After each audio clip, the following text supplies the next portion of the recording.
नाज़रीन मेरे साथ मौजूद हैं तलत फातिमा साहबा, जिनकी मोटिवेशनल कहानी है और दुख भरी कहानी भी है। इनकी फैमिली के 6 मेंबर जो हैं वो कोरोना वायरस की वजह से जान बहाक हुए। इन्होंने गागाज किचन के नाम से ऑनलाइन ऐप स्टार्ट किया, ऑनलाइन पेज स्टार्ट किया, जिसके बाद आज ये ऑनलाइन जो है खाने बेचती हैं। आप यकीन करें, मेरे यहाँ तो 1 महीने के अंदर अंदर 6 मौतें हुई हैं।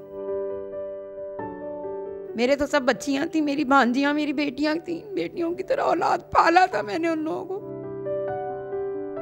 जिंदा रहें तो क्या है जो मर जाए हम तो क्या, दुनिया से खामोशी से गुजर जाए हम तो क्या। जी अस्सलाम वालेकुम नाज़रीन, मैं हूं आपका मेज़बान अनस गोंदल। आप देख रहे हैं वाइट न्यूज़। नाज़रीन मेरे साथ मौजूद हैं तलत फातिमा साहबा, जिनकी मोटिवेशनल कहानी है और दुख भरी कहानी भी है। जी नाज़रीन, कोरोना वायरस आया, पूरी दुनिया को नुकसान पहुंचाया। इनकी फैमिली के 6 मेंबर जो हैं वो कोरोना वायरस की वजह से जान बहाक हुए, जिसके बाद ये अकेली रह गई थी। और इन्होंने फिर ये साबित किया कि इंसान अकेला हो लेकिन जज्बा हो, जुनून हो और मोटिवेशन हो तो काम कर सकता है। जी नाज़रीन, इन्होंने गागाज किचन के नाम से जो है ऑनलाइन ऐप स्टार्ट किया, ऑनलाइन पेज स्टार्ट किया, जिसके बाद आज ये ऑनलाइन जो है खाने बेचती हैं। इनकी जो इम्पोर्टेंट बात है वो ये है कि अगर कोई इनसे डोनेशन के लिए फ़ोन करता है तो यकीन मान लें कि ये उनको डांट देती हैं। ये कहती हैं कि आपको तमीज़ नहीं है बात करने की, मैं कोई यहाँ पे डोनेशन लेने के लिए बैठी हूँ। तो इनसे बात करेंगे क्या चीज़ जो है मोटिवेशन बनी कि इन्होंने आज एक कामयाब तरीन जो है छोटा सा सेटअप जो है वो चलाने में कामयाब हुई हैं। मान ये बताएं कि फैमिली के अंदर इतना बड़ा लॉस हुआ, जिसके बाद पूरी दुनिया ही तब्दील हो गई आपकी, आप तनहा रह रही हैं, अकेला रह रही हैं, तो कौन सी ऐसी चीज़ जो है मोटिवेशन बनी कि आप अपने आप को स्टैंड करने में थोड़ा बहुत कामयाब हो गए? बेटा, बात दरअसल ये है कि कोरोना को तो लोग एक्सप्लॉइट कर रहे हैं, लेकिन रह तो मैं बहुत अरसे से अकेली रह रही हूँ। और ये कि मुझे पहले तो मैं ज़ाहिर जॉब करती थी, लेकिन अब मुझे अपना ब्रेड एंड बटर चलाना है ना, तो ज़ाहिर है मैं रिटायरमेंट के बाद बहुत से स्कूल्स में गई हूँ। बहुत सारे स्कूलों में मैंने अप्लाई किया, तो नेचुरली मेरी क्वालिफ़िकेशन सुन के और मेरा एक्सपीरियंस देख के लोग रख तो लेते थे, लेकिन जब मेरी सीवी देखते थे ना तो उनको, मैंने अल्लाह की कसम खा के कहती हूँ, आई स्वेयर टू गॉड, मैं एक स्कूल में, यहाँ के मैं इलाके की बात कर रही हूँ, मैं गई। क्वालिफिकेशन क्या थी मेरी? मैंने 2019 में IR में मास्टर्स किया है, तो यहाँ कराची से, बेसिकली मैंने लाहौर से पढ़ा हुआ है। मैं एक स्कूल में गई हूँ और बाहर से देखने में बहुत अच्छे स्कूल्स हैं, क्योंकि मैं बहुत अच्छे स्कूलों में मैंने जॉब की हुई है, माशाल्लाह, सीखा भी मैंने वहीं से ही है। और आपने बताया कि बहुत से ऐसे लोग हैं जो आज कल आपके शागिर्द थे और आज वो कोई ब्यूरोक्रेट है, कोई बिजनेसमैन है। बेशक वो मेरी बहुत इज्जत करते हैं। अगर मैं देखूं, अगर मैं बताऊं आपको सच, अल्लाह को हाजिर नाजिर जान के, मेरे बच्चे फ्रांस, इटली, ऑस्ट्रेलिया, जर्मनी, बल्कि एक बच्चा तो मिलने भी आया है मुझे यहाँ मेरे घर ढूंढ कर, तो बहुत इज्जत करते हैं। बेटा क्या कहते हैं? नहीं, बहुत इज्जत करते हैं वो। कुछ कहते हैं? हाँ, यही कहा उन्होंने कि हम आपके बेटे हैं, हम आपको पैसे देंगे, आप करें। आपने पैसे लिए? नहीं, वो अभी मेरे पास, अभी मैं आपको दिखा भी दूँ, ऑस्ट्रेलिया में एक बच्चा रहता है, वो मेरा स्टूडेंट नहीं था, वो कैडेट का इम्तिहान देने आया था मेरे कॉलेज में। हो सकता है कि मैंने इन्विजिलेटिंग की हो या उससे मेरी बातचीत हुई हो, तो वो कहने लगा कि मैम मैं आपको मंथली पैसे भेजूँगा।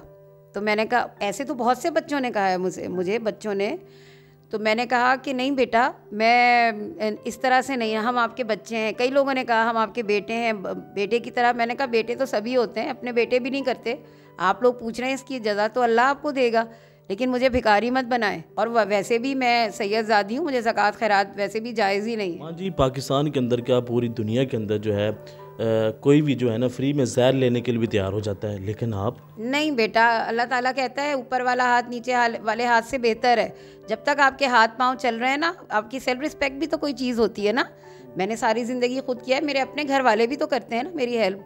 भतीजी है, भांजियाँ हैं, कनाडा में, अमेरिका में, दुबई में मेरा भांजा है, सब लोग मेरी करते हैं। वो कनाडा में मेरे भांजे बड़ी बड़ी पोस्टों पे हैं, मैं बहुत अच्छी उसमें हूँ, लेकिन मैं क्यों मांगूँ? देते हैं वो मुझे, आज नहीं देंगे।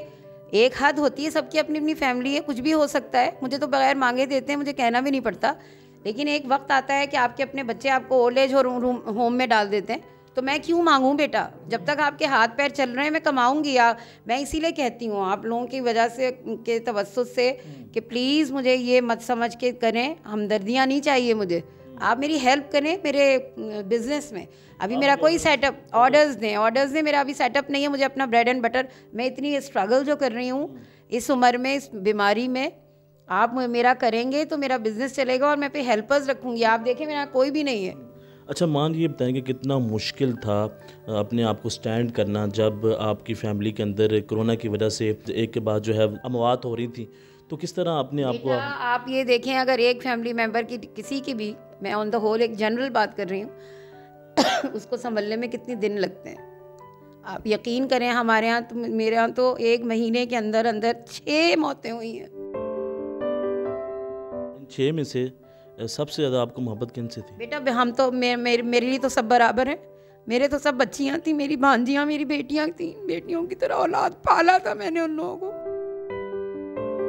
मेरी बहन जिन्होंने मुझे पाला था, मेरे बहनोई, बाप के बराबर मेरे बहनोई, मेरा दामाद, इतनी मैं उम्रे पे गई थी, उसने मेरी इतनी खिदमत की थी। लेकिन मुझे एक तरह से सुकून ये होता है, ये अल्लाह की मर्ज़ी है, हमें अल्लाह की मर्ज़ी के आगे नहीं करना चाहिए।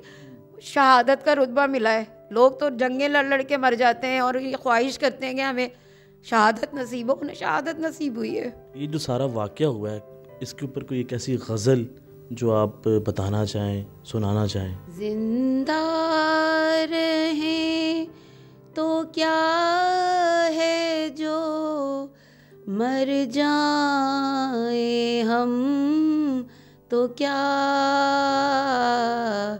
दुनिया से खामोशी से गुजर जाए हम, तो क्या। अच्छा मान ये बताएं कि अगर यहाँ पे अगर कोई एक ख़ातून छोड़ के चली जाती हैं तो लोग जो हैं वो काम करना छोड़ देते हैं, हिम्मत हार जाते हैं। तो इतना बड़ा सानिया पेश आया और जिस तरह आप काम को लेके चल रही हैं, तो उनको क्या पैगाम देंगे ऐसे लोगों को? मैंने आपको कहा है बेटा, अल्लाह ताला ने फरमाया है मायूसी कुफ्र है, और सबसे बड़ी ज़ात ये बंदे कोई चीज़ नहीं है, ये तो आना जाना चीज़ है। सबसे ज़्यादा अल्लाह ताला की ज़ात है। अगर आप अल्लाह से लौ लगा लें और अल्लाह को समझें कि वो आपके साथ है। मैं तो कहाँ मैं अकेली रही हूँ, लेकिन मुझे तो किसी का डर खौफ नहीं है, क्योंकि मेरे साथ खुदा है, अल्लाह ताला है। अगर आप अल्लाह से लौ लगा लें, मदद उससे मांगे। मुझे तो मेरे वहमो गुमान में भी नहीं था कि आप जैसे बच्चे आएंगे, मुझे मेरा इंटरव्यू लेंगे, मुझे प्रमोट करेंगे। जब आपने ये कारोबार स्टार्ट किया था तो बड़ा मुश्किलात का सामना करना पड़ता है, लोग जो हैं तनकीद का निशाना बनाते हैं, लोग तरह तरह की बातें करते हैं। तो आपके साथ भी कोई ऐसा वाक़या पेश है? बनाते हैं लोग, बहुत बातें बनाते हैं कि कहाँ इतनी बड़ी टीचर। आपको पता है मैं नवाब फैमिली से मेरा ताल्लुक़ है, लखनऊ की। लेकिन क्या है कि बताएंगे तो लोग मजाक उड़ाएंगे, तो मुझे तो किसी की परवाह ही नहीं है। लेकिन ये कि लोग कहते हैं कि कहाँ टीचर, यहाँ कहाँ खाने पकाने लगी। बेटा ज़बैदा आपा भी तो हैं थी, और बड़े बड़े शेफ़ हैं। आजकल तो ये प्रोफेशन है, अल्लाह ताला ने कहा है कि अपने हाथ से कमाने में मुझे अगर झाड़ू भी देनी पड़ेगी ना किसी के लिए तो मैं करूँगी, उसमें कोई बुराई नहीं है। मांगने से तो बेहतर है, आपकी सेल्फ रिस्पेक्ट है, तो मैं करूँगी काम, उसमें क्या है। वो लोग जो ये कहते हैं कि ख़वातीन के लिए पाकिस्तान महफूज मुल्क नहीं है, उनके बारे में क्या? गलत कहते हैं बेटा, ये सब आपके ऊपर डिपेंड करता है। महफूज मैं भी तो रह रही हूँ ना, अल्हम्दुलिल्लाह लोग मिलते हैं इस तरह के। लेकिन अल्लाह ताला अगर आपके साथ हो ना, आपकी नीयत साफ़ हो, तो मंजिल आसान होती है और आपका कोई कुछ नहीं बिगाड़ सकता। अच्छा मान ये बताएं कि अगर अब आपको कोई डोनेशन देने की कोशिश करेगा तो उसको क्या जवाब देंगी? मैं ये कहूँगी बेटा, आप अपने आप को रख के देखें, आपके ऊपर कोई तरस खाए। मैं इसीलिए आपको इंटरव्यूज़ इसलिए नहीं देती हूँ कि कोई मेरे ऊपर तरस खाए या मुझे एक्सप्लॉइट करे। इंटरव्यू देने का मकसद ये है कि मेरा कोई सोर्स नहीं है, ना मेरे पास पैसे हैं कि मैं कन्विंसिंग करूँ। ये तो आप लोगों की अच्छाई है और मोहब्बत है कि आप आके मेरा इंटरव्यू लेके आप मेरा दुनिया में फैला रहे हैं। तो इससे मैं, अल्लाह ने वसीला बनाया है ना आप लोगों को। मैं तो घर में बैठी हुई थी, मेरे पास इतने सोर्सेज नहीं है कि मैं पैसा लगाऊं, मैं ये करूं, मैं वो करूं।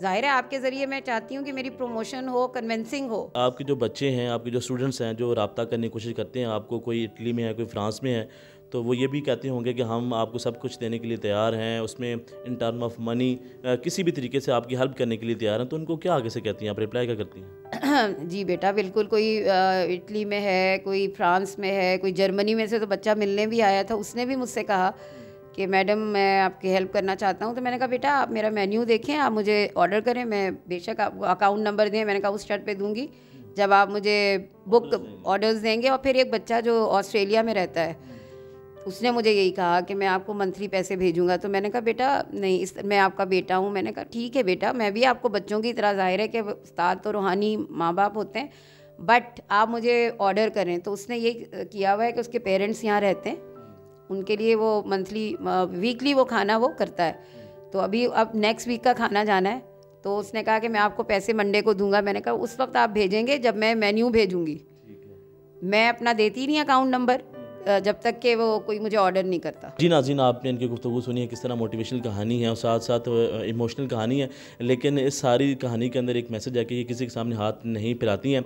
इनका ये कहना है कि अगर किसी ने मेरी हेल्प करनी है तो वो मुझे ऑर्डर्स दे सकता है, ना कि मुझे डोनेशन, और ना ही इन्होंने डोनेशन लेनी है और ना ही इन्होंने किसी की हेल्प लेनी है। तो मैं आपसे ये अपील करूँगा कि आप इनको ऑर्डर्स दें, इनकी इस टाइम में हेल्प करें और साथ ही साथ कुछ ना कुछ जो है कंट्रीब्यूशन जो है वो करते रहें। इनके पेज के ऊपर जाके इनको फॉलो करें और उसको लाइक करें, और वहाँ पे आप अपनी फैमिली को भी जो है वो पेज जो है रिकमेंड करें, ताकि वहाँ से इनको ऑर्डर वसूल हों और इनका जो घर का सिलसिला है वो इस तरह चलता रहे। यही पाकिस्तान का पॉजिटिव और रियल इमेज है जो कि किसी के सामने हाथ नहीं फैलाते हैं। तो नाज़रीन, देखते रहें वाइट न्यूज़। अल्लाह हाफिज़।